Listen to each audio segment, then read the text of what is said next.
Russian attack drone racing toward Ukrainian positions. No missile is fired. No machine gun opens fire. There is no explosion. Instead, another drone appears above it, closes the distance, and suddenly fires a nylon net. Within seconds, the Russian drone's propellers are tangled, its lift disappears, and the aircraft falls straight out of the sky. This is not science fiction.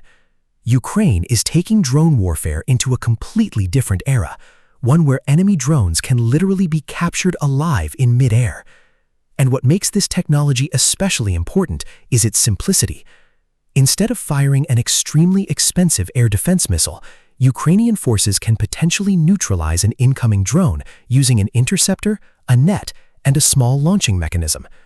But the story becomes even more interesting because these systems are not only being used against ordinary FPV drones.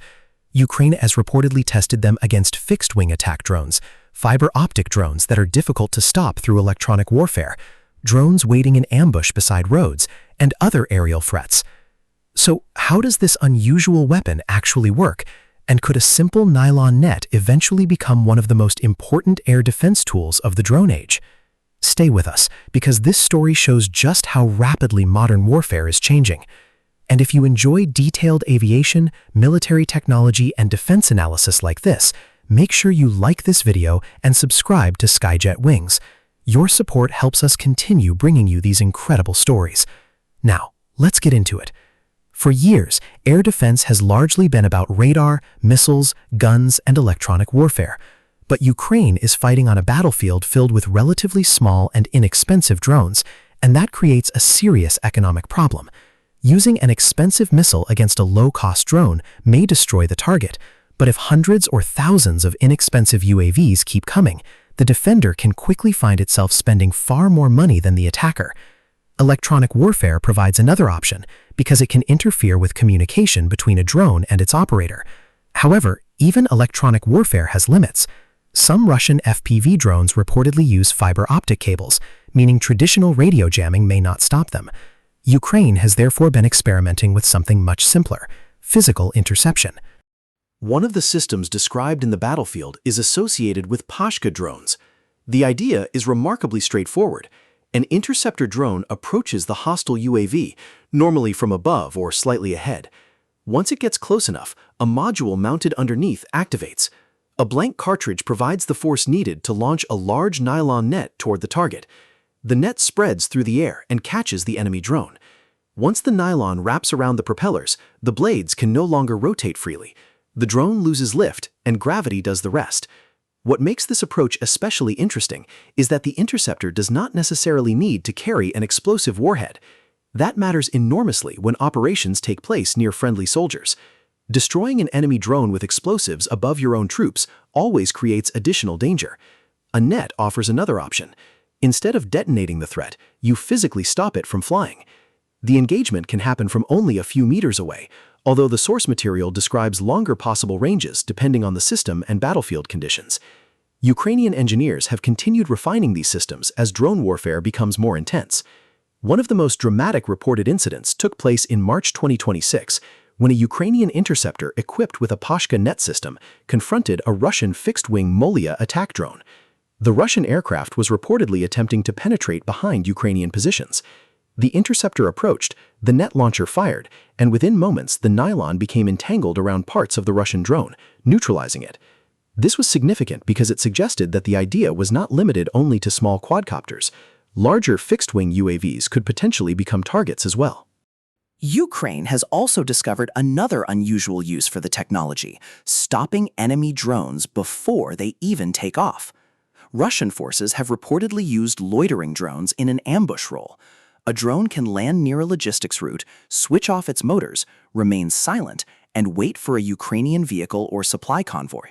Once the target approaches, the drone launches and attacks.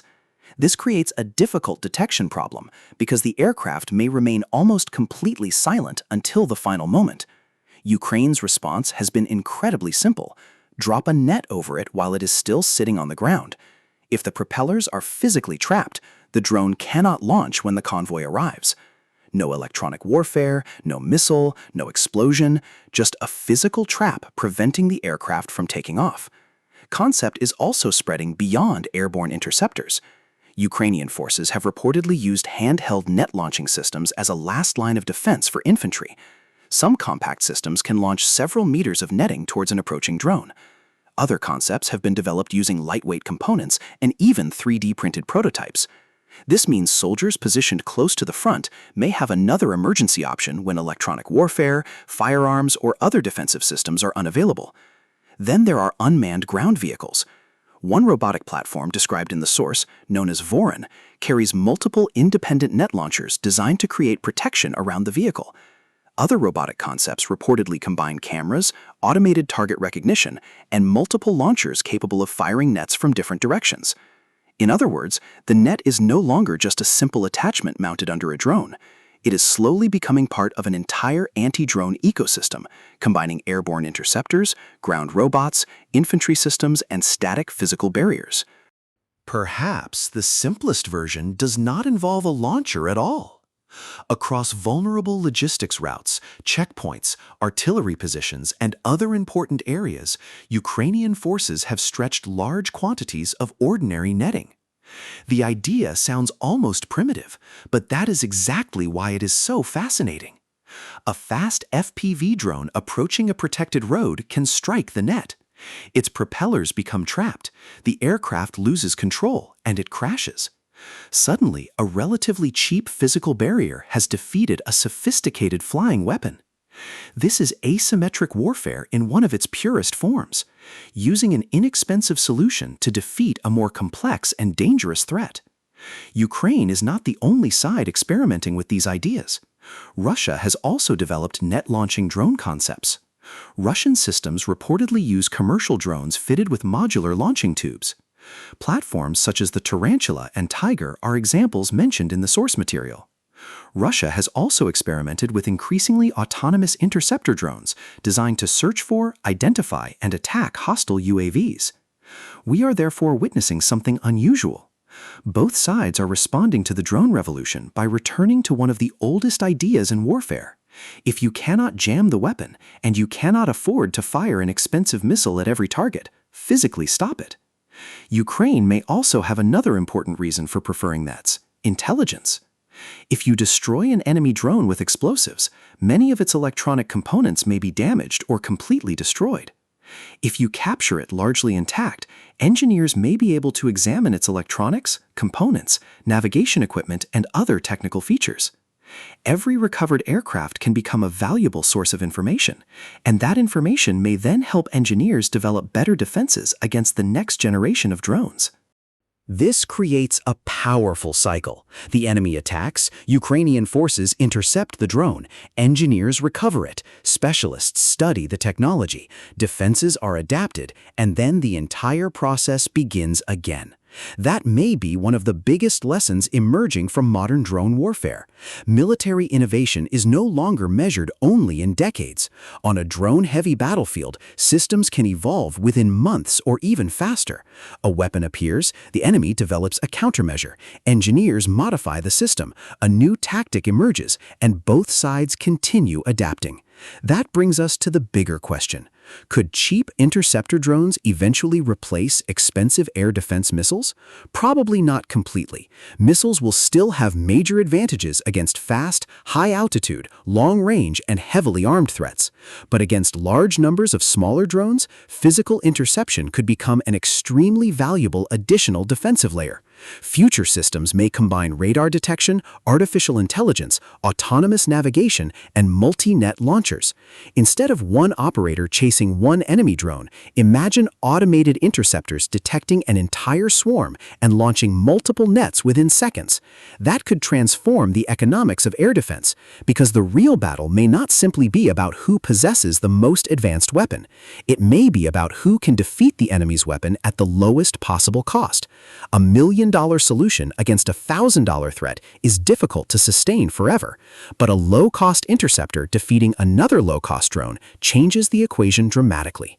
skies above Ukraine have already become one of the world's most intense laboratories for unmanned warfare.